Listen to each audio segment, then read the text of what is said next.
శీర్షిక కూతురే కొడుకైన వేళ. రచన సుజాత పాణిగ్రాహి. చదువుతుంది చాందిని రాజేష్.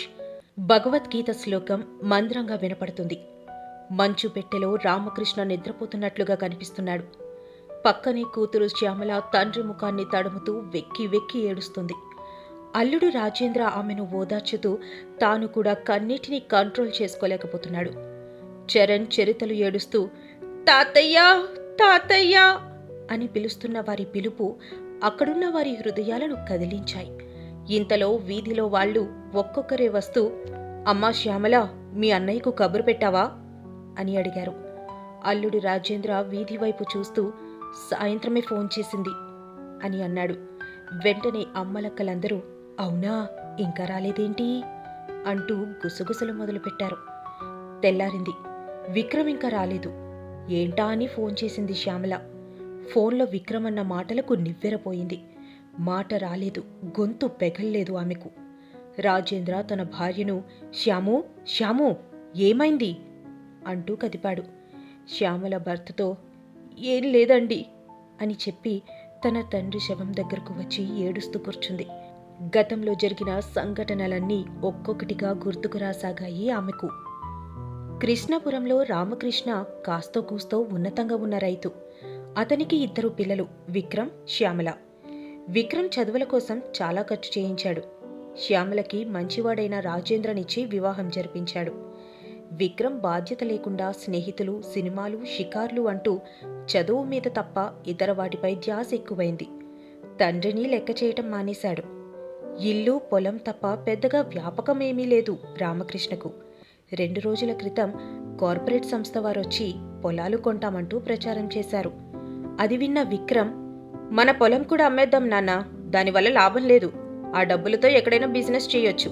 నేను లైఫ్లో సెటిల్ అయిపోతాను అని అన్నాడు. దానికి తండ్రి ససేమిరా అన్నాడు.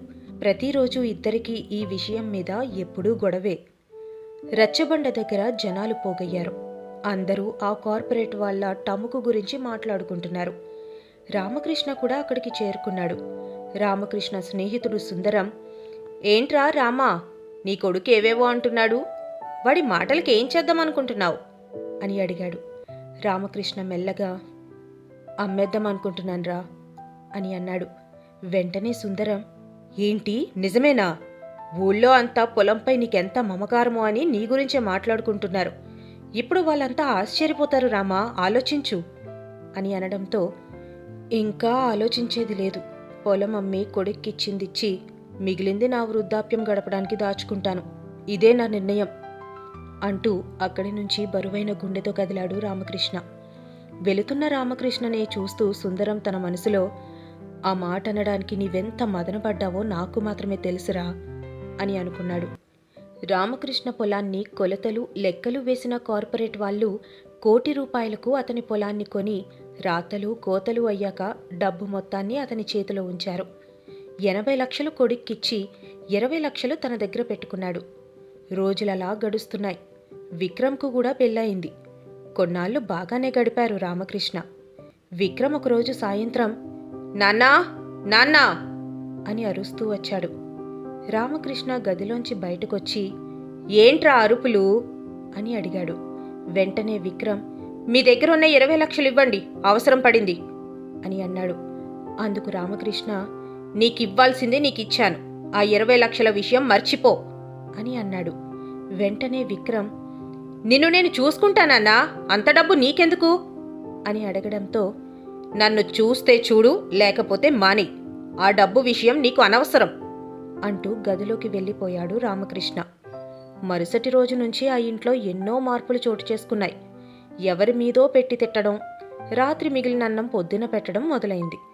అవన్నీ భరించే ఓపిక లేక రామకృష్ణ ఆ 20 లక్షలు పట్టుకుని ఒకరోజు కూతురు శ్యామల దగ్గరకు వెళ్ళిపోయాడు. అల్లుడు, కూతురు, మనవడు, మనవరాలు కల్మషం లేని ప్రేమ పంచిపెడుతుంటే కాలమే తెలియలేదు రామకృష్ణకు. ఎంతో ఆనందంగా గడుస్తున్నాయి రోజులు. ఓ రోజు రామకృష్ణ, అమ్మా శ్యామల, ఈ 20 లక్షలు నీకోసమేనమ్మా, తీసుకో అని అన్నాడు. దానికి శ్యామల, రాజేంద్ర నవ్వుతూ, మాకు మీరు ముఖ్యం, ఈ డబ్బుతో పని లేదు అని అన్నారు. అల్లుడు కూతురికి, కొడుకు కోడలికి ఎంత వ్యత్యాసం అనుకున్న రామకృష్ణ, అది కాదమ్మా, కొడుకు కూతురు సమానమంటారు. నేను అన్నిట్లో తేడాగానే చూశాను, చివరికి ఆస్తి విషయంలో కూడా. అందుకే ఈ నిర్ణయం తీసుకున్నాను. తన మనవళ్లకు ఈ తాతయ్య ఇచ్చిన బహుమతనుకో అని అన్నారు. వెంటనే రాజేంద్ర మామగారి మాటలకు, ఈ చివరి రోజుల్లో హాయిగా ఉండండి మావయ్య, ఈ డబ్బులతో బంధాలు రావు.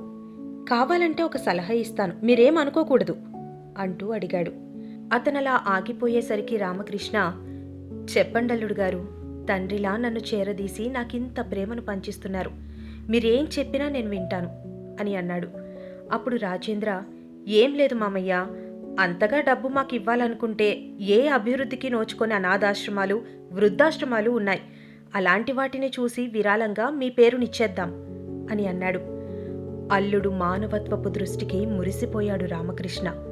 వెంటనే శ్యామల నవ్వుతూ, చాలా మంచి ఆలోచనండి, ఆ కార్యక్రమానికి రేపే శ్రీకారం చుడదాం అని అంది. ఇద్దరినీ ముచ్చటగా చూస్తున్న రామకృష్ణను, ఏం నాన్నా, ఏమంటావ్? చాలా బాగుంది కదా, మీకు తృప్తిగా ఉంటుంది, మాకు ఆనందంగా ఉంటుంది అని అంది తండ్రి వైపు చూస్తూ.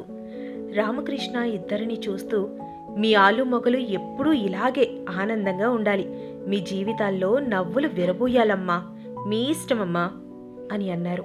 2 ఆశ్రమాల వారిని సంప్రదించి మామయ్య గారితో సంతకాలు చేయించి ఆ డబ్బును విరాళంగా ఇప్పించారు రాజేంద్ర. ఆ రోజంతా ఆనందంగా గడిపారు మనవళ్లతో రామకృష్ణ. రాజేంద్ర గతకాలపు ఆలోచనలో ఉన్న తన భార్యను, శ్యామలా శ్యామలా అంటూ కుదిపి, మీ అన్నయ్య ఏమన్నాడు, వస్తాడా రాడా, వీధిలో వాళ్ళు తొందర పెడుతున్నారు అంటూ విషయాలన్నీ ఏకరువు పెట్టాడు. అంతే, భర్తను గట్టిగా పట్టుకుని ఏడ్చింది శ్యామల. ఏడుస్తున్న తన భార్యను, ఏమైంది శ్యాము, ఎందుకింతలా బాధపడుతున్నావు అని అడిగాడు రాజేంద్ర. శ్యామల వెక్కి వెక్కి ఏడుస్తూ, అన్నయ్య 20 లక్షలు ఇస్తే నాన్నకు తలకొరువి పెడతానన్నాడు అని అంది. ఆ మాటలకు రాజేంద్రతో సహా అక్కడున్న అందరూ ఆశ్చర్యపోయారు. ఏం మాట్లాడాలో తెలియక రాజేంద్ర శ్యామలను పట్టుకుని ఏడుస్తూ కూర్చున్నాడు. ఇంతలో వీధి గుంపులో ఒకళ్ళు, విక్రమ్ రాడని అర్థమైపోయింది కదా, చేయాల్సిన కార్యక్రమాల గురించి ఆలోచించండి.